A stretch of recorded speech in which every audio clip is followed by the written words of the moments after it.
Hi, I'm Irving. You have just entered Cartertopia.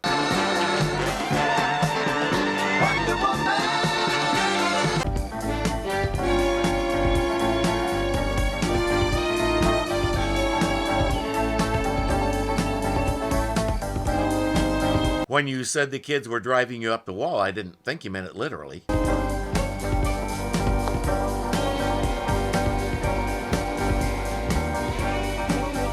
Oh, that grappling hook and rope? Yeah, I figured that was left over from the construction they were doing last year.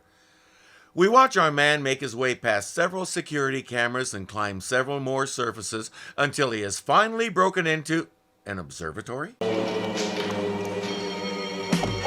observation. Secure the grounds. Make sure no one enters or leaves.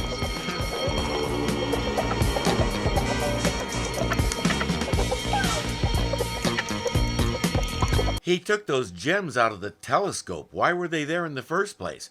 Pulling them out set off an alarm, and a whole squad of security guards is on its way there. He doesn't have a way out, so he makes his way to a shipping and receiving room. Take good care of these, Sylvester Grogan, whoever you are. Now to hide himself.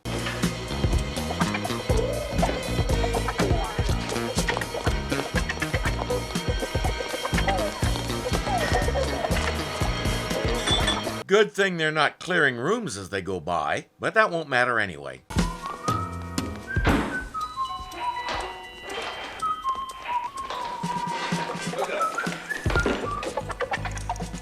The collimating crystals are gone.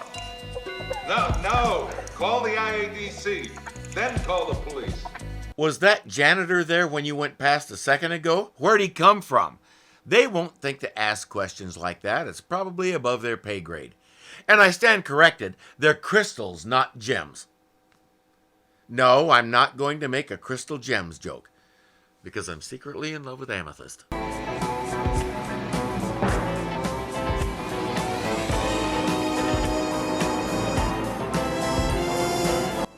And we're going to have another episode of Diana Prince, Secret Agent. You can tell from the James Bond music. If you watch Hogenheim, you recognize Ivan Dixon as Kinchlow from Hogan's Heroes. He got to be known as much as a director as he did an actor. As the story proper opens, Diana is checking into a hotel. Mr. Gentile, please pick up the house phone. Mr. Gentile, please pick up the... Did I mention the hotel is on Flurbius Prime in the Vortal system? She follows the walking hairball to the desk. My name is Diana Prince, and I believe I have a reservation. Prince? Yes. You're not here for the convention, are you? That's what this is, a convention. Yes, the science fiction convention. Ah. It's being held at Paragon Studios down the street, and we have the misfortune of being the closest hotel. It's brought us more revenue than we could have ever imagined. It's simply awful. Our crystal thief, Kimball by name, is out running when a car catches up with him. I was expecting a delivery last night. Where were you? Had nothing to deliver. I know the crystals were stolen from the observatory last night. Where are they? They're safe and sound. No thanks to you. That alarm system layout you provided for me wasn't exactly up to date. He's deliberately cryptic about where the crystals are, probably because he knows this guy would leave him dead in a ditch and go get them himself if he had the chance. You don't seem to understand, Mr. Kimball. There are big people involved. Just look at the size of me. And I hired you to get me the crystals. Look, you'll get the crystals When? when I catch up with them. You hired the best, Mr. Rohan. You'll get the crystals. If you haven't recognized Rene Auberjonois yet, naughty on you. He hadn't really hit it big yet, though he got steady work doing one-shot and short-term parts. 2 years after this, he would land the role of Clayton Endicott III on Benson, and that would make him a household name, even though most viewers couldn't pronounce it. Younger viewers know him as Odo, the security chief on Deep Space Nine, among other things. Indeed I shall, Mr. Kimball. Because of you, or in spite of you. I am a big, important man. I can make threats and look at you like this. I said collimating crystals, Diana. They were developed for lasers used in space navigation. They were on loan to the observatory. Up until last night, that is. Collimating is a thing we do to telescopes. When you have two mirrors, you have to make sure they're both angled just right so they don't distort the image they're sending to your eye. I'm not sure what he means about being used in space navigation. I can sort out why they were in the telescope, because lasers would be the ideal way to collimate one that big. But why is the IADC so concerned about them? Diana essentially asks the same question. Collimating crystals concentrate laser beams, meaning that in the wrong hands, Diana, small tactical laser weapons are not only possible, but very practical. I think the bureaucrats watched Star Wars a few too many times. And besides, Como used handheld laser weapons on his sub in the last episode. Somebody's late to the party. Most of the second-story men that you've singled out, I've had some dealings with before. No, it's all right. Thank you. It's not every day a two-legged narwhal knocks stuff out of your hand, but her day is only going to get weirder. Other thing, Steve, you booked me into a hotel that's filled with science fiction conventioneers. Yeah, I'm sorry about that. The Torrance people suggested that hotel. Have you been to the observatory yet? First things first, Sylvester? Sylvester Grogan. Yes, the same Sylvester Grogan whose name is on that box Kimball put the crystals in. Some coincidence, huh? Dr. Grogan's son is there? Yeah. What are you doing here? Well, I'm in charge of the C6 Club Moonrock exhibit. Diana heard something about a rock. The science fiction convention. Yeah. Dad arranged it so that we could borrow the Torrance Moonrock collection. Diana? You're here for the convention, too? No, I'm on assignment. Kimball arrives at the hotel to track down the crystals. His shadow arrives with him.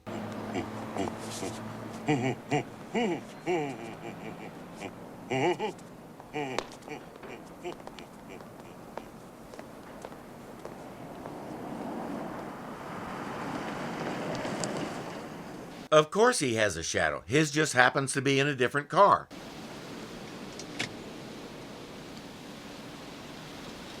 Has gone into the hotel. Follow him. Sooner or later, he'll lead us to the crystals. We'll see more of Mr. Shadow later. All those guys in there spies or what? Well, let's say they're not exactly upstanding citizens. Just then, she spots one of those not-so-upstanding citizens at the front desk in the form of Kimball. She makes her excuses and gets away from Sylvester. He likes to be called Sly, by the way. Kimball hears both names and ducks out a nearby door.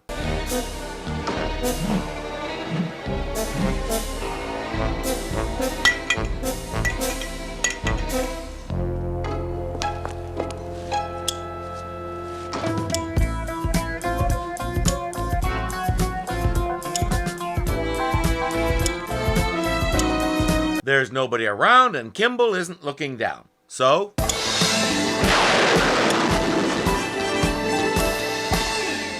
Kimball is almost at the top. It looks like he threw that grappling hook at least 60 feet. I want to see his arms.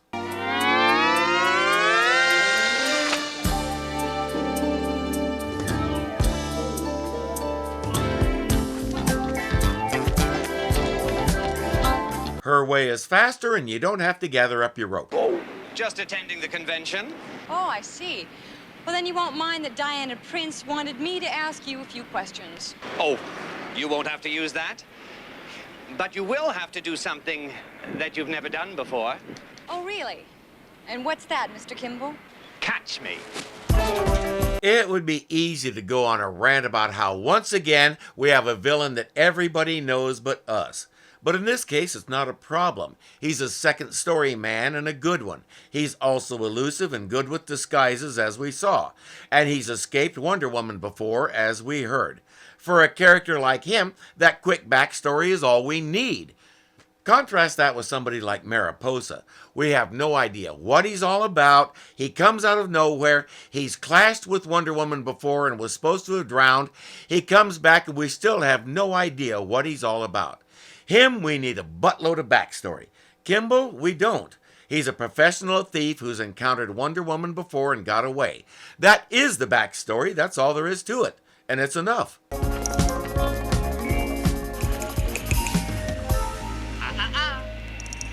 Kimball, you wouldn't. Sorry. Yell, look out below, and keep chasing him.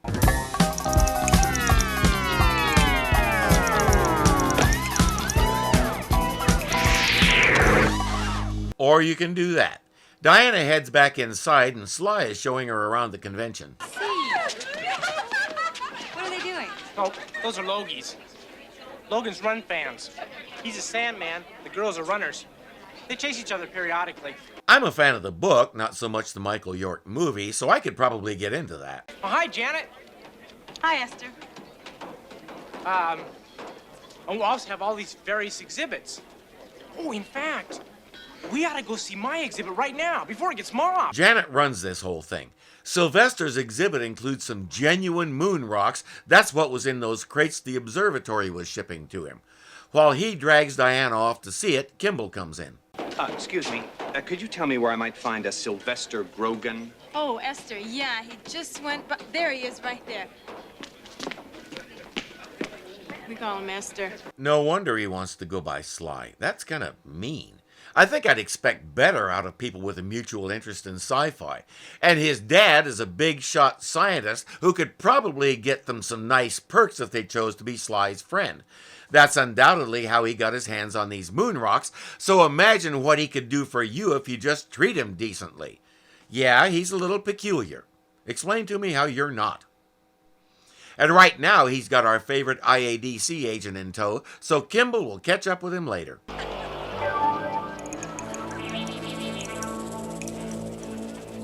And where Kimball goes, Mr. Shadow goes. Right now, they're both going somewhere that Diana Prince won't spot Kimball. The lady herself is getting the full treatment from Sylvester's exhibit. Why is the floor moving? It's a simulation of space travel. It's neat, huh? Oh, it's fantastic, but how about turning the lights back on? Please. Okay. Oh. A rocking floor and spinning lights? Yeah. It's really impressive, Sylvester. His idea is to make it seem like you're really in space. His reality is his exhibit gives people motion sickness. It doesn't affect him in the least, so he has no clue. Janet, the Black Avengers just arrived at the hotel. Way to go. You just ignited a mob. They should be at the hotel in about 2 minutes. Kimball asks some questions and Janet explains. The Black Avenger has never been seen without his costume, so nobody knows what he looks like. We can all guess what's going through Kimball's mind. I'm here to see the Black Avenger. My secretary gave me his room number. I seem to have misplaced it. Here's my card. You're with Paragon Studios? Casting department, features, working on a 3-pick deal with the Black Avenger. Well, I have strict instructions not to give out any Left-handed Willie. What? Part I've been trying to cast for 3 weeks. You're perfect for it. Ever acted? Works every time. Establish your character quickly, then start playing on the other person's ego. He gets the room number out of that guy before the director even yells cut. While Kimball takes an elevator to the presidential suite and gets ready to pick the lock, Mr. Shadow is still staying with him like a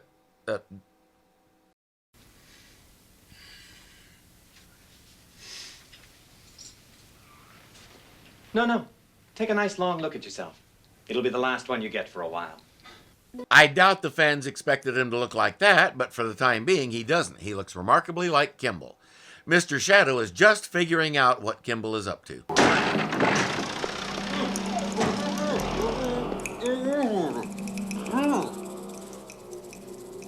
No more games, Kimball.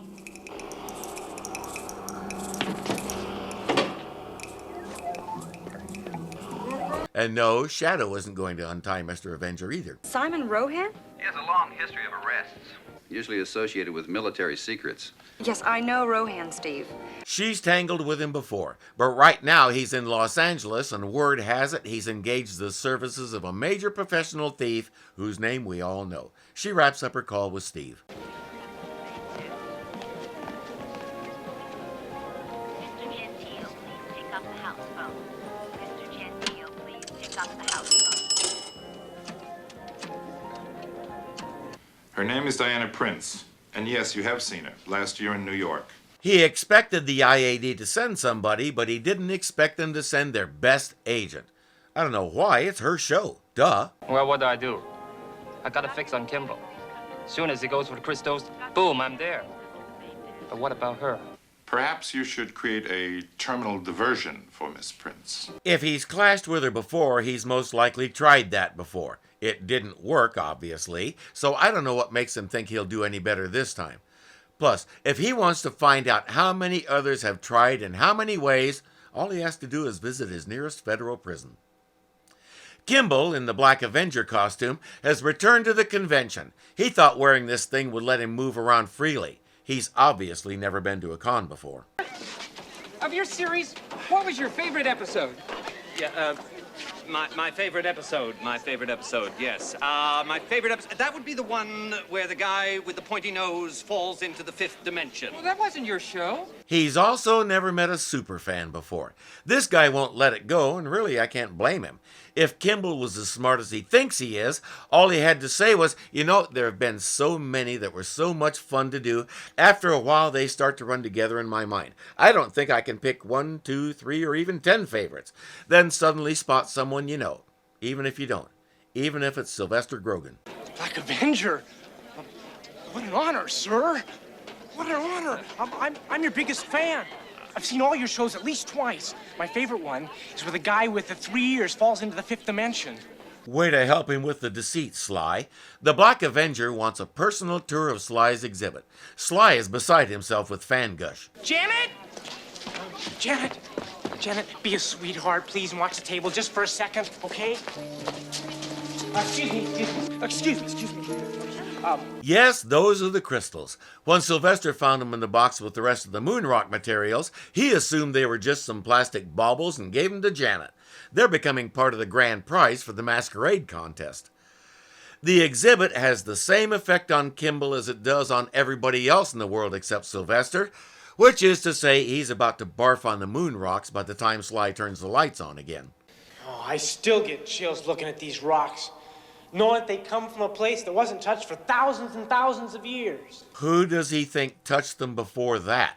He explains the security system, which of course means Kimball now knows how to get past it, and they exit. Diana, this is the Black Avenger. Black Avenger? Diana Prince. She's a real-life hero. She works for the, government. Ah, I trust he wasn't about to say the IRS. No, you can relax. Diana explains that she now has orders to be at the con, so what time should she be there, etc. Well, it was nice to meet you, Black Avenger, and I hope you feel better after being inside there. You can tell by Sylvester's expression that he has no idea what she's talking about. It makes me wonder what his stomach is made of. Diana heads back to the hotel. Miss Prince? Yes. The name is Chan, with the IADC office out here. Check his ID. You'll find he's not Mr. Chen, he's Mr. Shadow. I have some information for you. A photograph from Washington, I hope? And you just let him cold read you, Diana. Right, the photo. But I can't give it to you in here. Let's go outside, huh? Yeah. Her first clue is the average IADC agent doesn't have to grab another agent by the elbow and basically force them to walk with him. When did it arrive? Huh? Oh, the photo? Yeah, just now. Where did you get it? We took it off our central computer. Come on. Oh, is that right? That's her second clue. It should have come off the wire photo machine. Okay. Enough is enough. What's going on? Nothing. Nothing's going on. Or what's with the hammerlock on the arm? Would you like this better?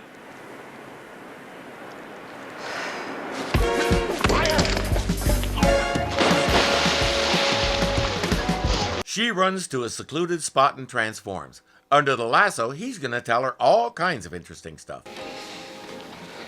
Mr. Rohan, you're early. Ward, there's a message for you at the main desk. Mr. Ward, there's a message for you at the main desk.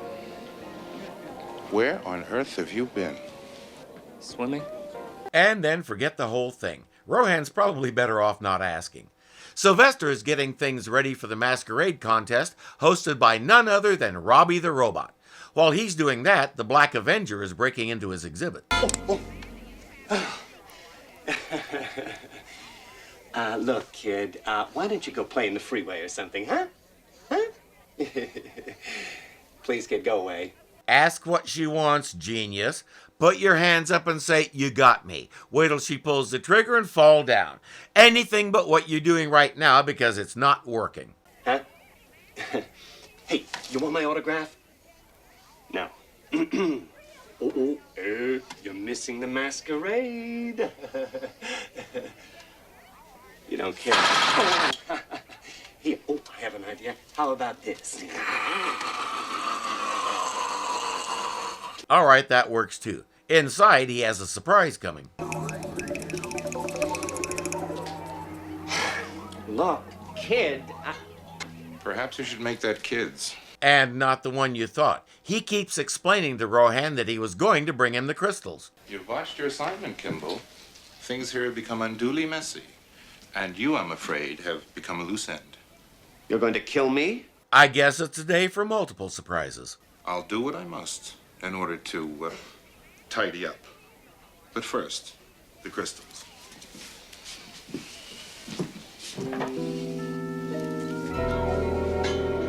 They're not here, Mr. Including the one we were actually expecting. I put the crystals in the pedestal at the Torrance plant. They should have been delivered in the pedestal. That means whoever received the shipment here has the crystals. Right, Mr. Kimball?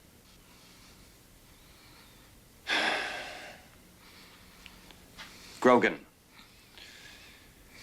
The kid's name is Sylvester Grogan. At the moment, Sylvester is hanging out with Diana watching the masquerade contest. Our next contestants are from the Planet of Apes, doing their version of Disco Clown.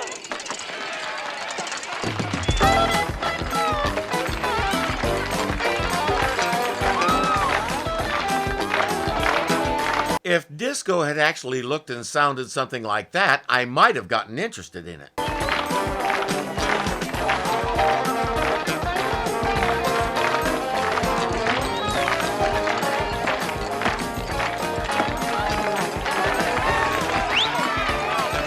Kimball is pointing Sylvester out to Rohan when an old friend appears. Mr. Avenger, sir, I'd still like clarification of your comments this afternoon. Certainly, my good man. Certainly, I don't blame you at all. My favorite episode is the one where the guy with 3 eyes falls into the 5th dimension. And 3 noses. Right, whatever. Super fan to the rescue. Kimball just got away clean and there's nothing they can do about it. May as well go get Grogan.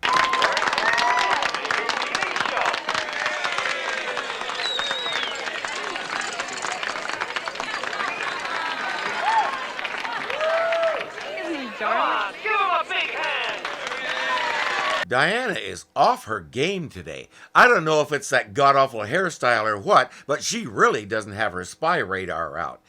Inside his exhibit, Sylvester is explaining that he doesn't know anything about any crystals in the pedestal. Then he remembers what he thought were pieces of filling plastic. He gave them to Janet, so the henchmen head out to find Janet. I've been trying to find you. Oh. Well, I was looking for Sylvester Grogan. Have you seen him? They've got him, and they're probably going to kill him. What? Diana? She is way off her game. She transforms and they both head up to a catwalk where they can see Rohan's men heading for Janet. Winner of the costume contest.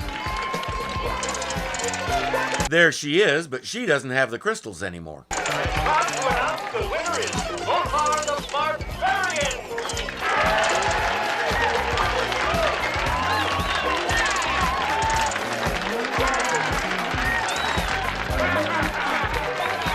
Thank you all, I deserve it. I really do. Kimball realizes those are the crystals. Now the question is how to get them before Rohan does.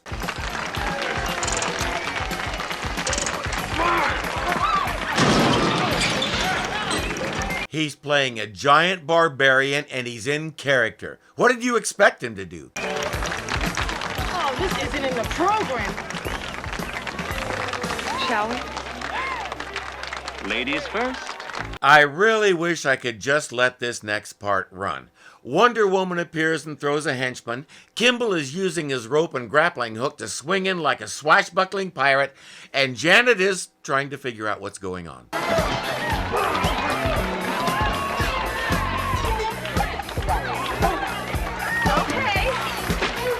Oh, please, don't. Start running, runner. And Janet learns that most basic principle that we use here at Irving Zoo. Just go with it. Too bad Sylvester doesn't have that luxury. He has to get creative. Grogan! When I get you, Grogan! Grogan! Let and he doesn't know where the off switch is. This isn't Rohan's day. The barbarian is still running from the henchman. Or not. Mr. Shadow finally gets to do something besides follow people around.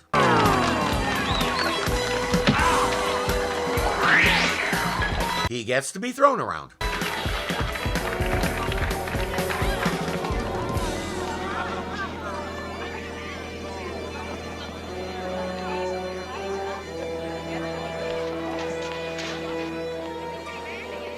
Are you all right?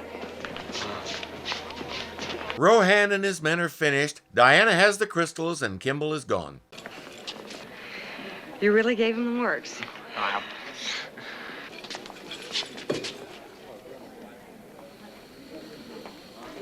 Next time you go in your exhibit, you might need a mop. You know what?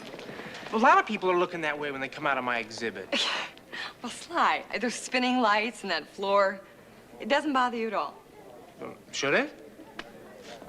Now I wonder what his inner ears are made of. I wonder how Kimball could have gotten away so fast. I mean, the police were here within minutes when that riot broke out. Well, Kimball is an expert at that sort of thing. Excuse me.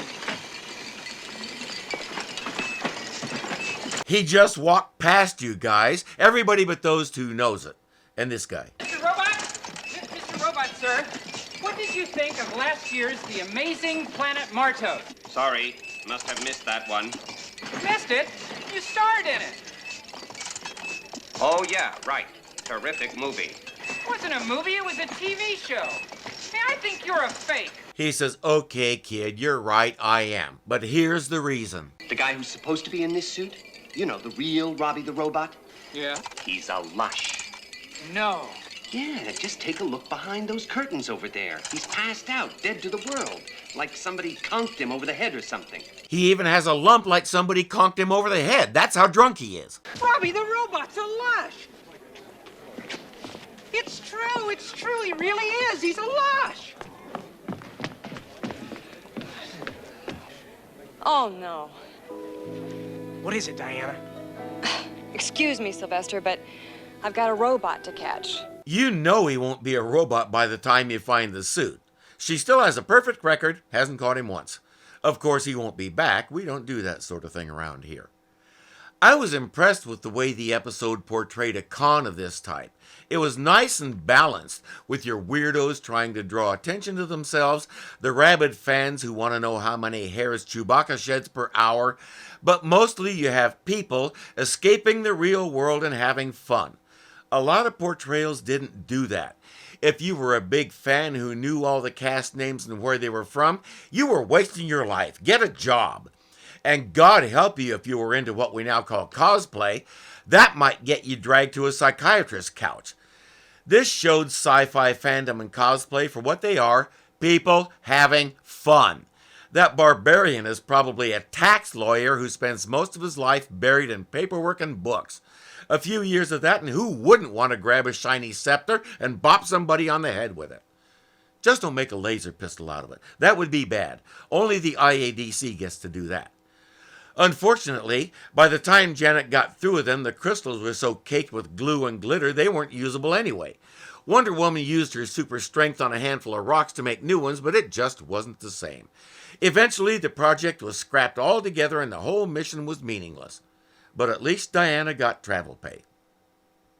I'm Irving, and you are now exiting Cartertopia.